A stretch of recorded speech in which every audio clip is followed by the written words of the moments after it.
Dalam pembahasan kali ini kita akan mempelajari tentang sistem buka dan tutup peredaran darah. Oke, darah adalah cairan pemberi kehidupan yang bersirkulasi ke seluruh tubuh, mengalir ke setiap sudut tubuh untuk melakukan apa yang membawa makanan dan oksigen dan membuang produk limbah. Jadi, apa yang mengalir dalam darah melalui pembuluh darah, melalui saluran panjang yang dilalui darah, mengalir. Dan sekarang izinkan saya mengajukan pertanyaan. Apakah darah kita pernah meninggalkan pembuluh darah? Tidak benar. Itu konyol jika darah saya meninggalkan pembuluh darah saya. Saya akan mati dan jadi itu berarti kita memiliki sistem yang disebut sistem peredaran darah tertutup. Pembuluh darah tidak pernah terbuka. Mereka selalu tertutup. Darahnya selalu ada di dalam. Oleh karena itu disebut sistem peredaran darah tertutup. Mari kita lihat lebih dekat. Jadi yang akan saya tunjukkan adalah skema sistem peredaran darah. Tidak akan diperlihatkan semuanya seluk-beluknya, tetapi hanya untuk memberi Anda gambaran tentang cara kerja sistem peredaran darah tertutup. Jadi pertama-tama, kita memiliki jantung. Anda tahu, itu adalah organ berotot yang memompa darah, yang berarti melepaskan darah di bawah tekanan sehingga dapat mengalir ke seluruh bagian tubuh.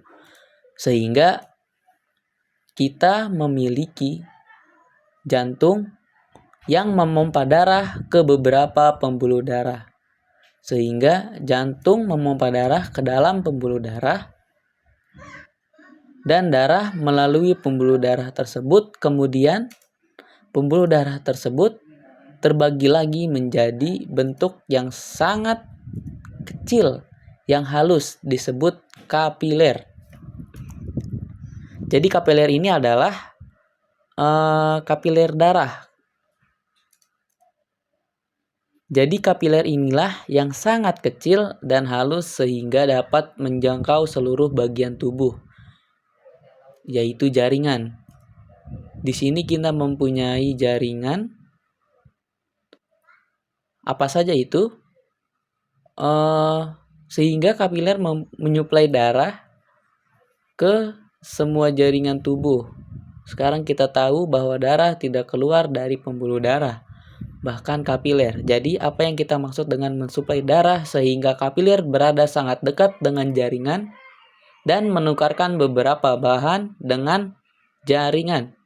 Sehingga jaringan itu sendiri berada dan dikelilingi oleh cairan yang disebut cairan interstisial. Sehingga yang terjadi adalah antara kapiler dan cairan interstisial yang terjadi pertukaran bahan sehingga kapiler memberikan oksigen dan nutrisi ke cairan interstisial yang mengelilingi jaringan dan kemudian jaringan memberikan kembali ke kapiler lalu terbuang dan juga karbon dioksida. Jadi beginilah cara darah menyuplai bahan ke seluruh jaringan tubuh melalui difusi yang terjadi antara cairan interstisial dan darah di kapiler. Sekarang setelah pertukaran ini terjadi, di manakah darah mengalir? Kembali ke jantung melalui pembuluh darah lain sehingga kapiler bergabung lagi untuk membentuk pembuluh darah yang lebih besar, yang sebenarnya adalah vena. Sehingga pembuluh darah yang datang dari jantung menuju arteri dan kemudian vena inilah yang membawa darah kembali ke jantung. Dan beginilah cara darah bersirkulasi ke seluruh tubuh manusia. Tidak hanya ke dalam tubuh manusia, tetapi beginilah cara darah bersirkulasi ke seluruh tubuh vertebrata melalui sistem peredaran darah tertutup. Ini adalah sistem yang efisien. Bayangkan, 5 hingga 6 liter darah mengalir ke seluruh tubuh dalam waktu kurang dari 20 detik. Jadi darah dalam tubuh manusia dalam sehari menempuh jarak 19.000 km. Itu adalah jumlah kilometer yang sangat luar biasa. Jadi betapa efisiennya dan betapa efisiennya karena jantung yang luar biasa kuatnya ini dan organ berotot inilah yang memompa darah dengan kekuatan yang sangat besar dan itulah yang mendorong darah ke seluruh tubuh dengan sangat cepat. Jadi bagus sekali. Ini adalah sistem yang sangat efisien. Tetapi kekurangannya adalah banyak sekali energi yang dikeluarkan.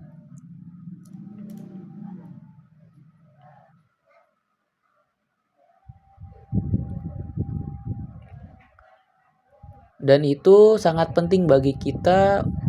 Kita perlu mengeluarkannya energi sebanyak ini karena kita adalah manusia yang sangat aktif ya. Percaya atau tidak, bahkan manusia yang paling pemalas pun sangat aktif, tingkat metabolismenya mereka sangat tinggi dibandingkan dengan beberapa hewan lain. Pada beberapa hewan seperti serangga dan ada yang disebut dengan sistem peredaran darah terbuka. Mari kita lihat apa itu sistem peredaran darah terbuka. Jadi mereka juga merupakan organ berotot yang memompa darah. Jadi kita punya jantung. Dan kemudian ada pembuluh darah yang membawa darah dari jantung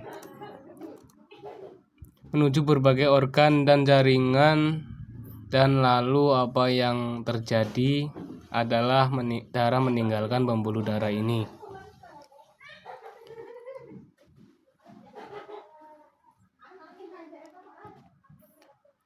Jika darah meninggalkan pembuluh darah, bukankah seharusnya mereka mati dengan baik karena tingkat metabolisme mereka jauh lebih rendah?